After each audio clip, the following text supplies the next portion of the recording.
tous les enfants. Nous allons poursuivre notre aventure dans les Actes des Apôtres et nous arrivons au chapitre 7.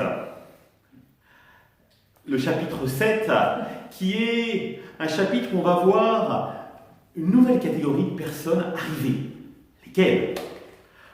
Alors, les apôtres sont très pris par l'annonce de la parole, de la résurrection du Christ, et si bien que des gens viennent se plaindre en disant « Nous les gens de langue grecque, nous sommes désavantagés dans le partage des biens, et donc vous devriez mettre plus de justice. » Alors, les apôtres se disent « Mais on ne peut pas tout faire, c'est trop compliqué. » Alors ils vont appeler 7 personnes d'origine grecque, et ils vont imposer sur eux les mains.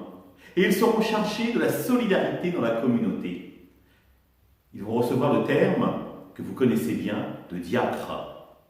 Il y avait parmi eux Étienne, Philippe, Nicanor, Nicolas, etc. Et donc ils reçoivent cette belle mission. Et Étienne était un saint homme. Il était saisi et animé par l'Esprit Saint et les gens trouvaient qu'il avait le visage d'un ange. Et donc, non seulement il partageait les biens de l'Église, il les répartissait équitablement, mais à chaque fois, il ne pouvait s'empêcher d'annoncer le Christ ressuscité. Parce que ça l'animait, parce qu'il en vivait. Et les gens qui l'écoutaient, les Juifs qui recevaient ce message, étaient fâchés. Et ils se disaient, ce n'est pas possible qu'il existe encore des disciples de ce Jésus.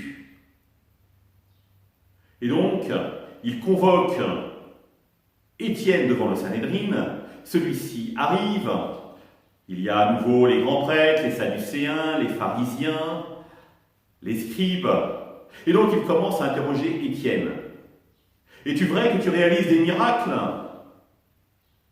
Étienne leur répond simplement, c'est ce que les gens disent. « Es-tu vrai que tu prêches au nom de Jésus-Christ ?» Oui, effectivement, car il est ressuscité. Et alors, les gens du Sanhédrin sont très en colère contre Étienne. Et ils font venir des faux témoins contre lui. Des gens attestent qu'ils disent qu'Étienne veut détruire le temple, qu'Étienne renie la loi. Et le Sanhédrin, en écoutant cela, condamne Étienne à mort. La foule s'empare d'Étienne et part le lapider. C'est-à-dire qu'il lui jette des pierres dessus, jusqu'à ce qu'il meure.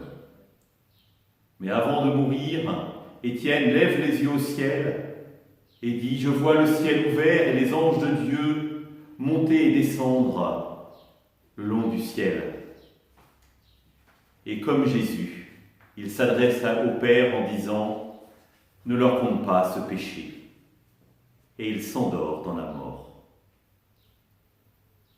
Il y avait un homme qui était là. Les gens qui jetaient les pierres avaient mis leur manteau à ses pieds. Et celui-ci approuvait ce meurtre. Son nom était Saul. À demain les enfants!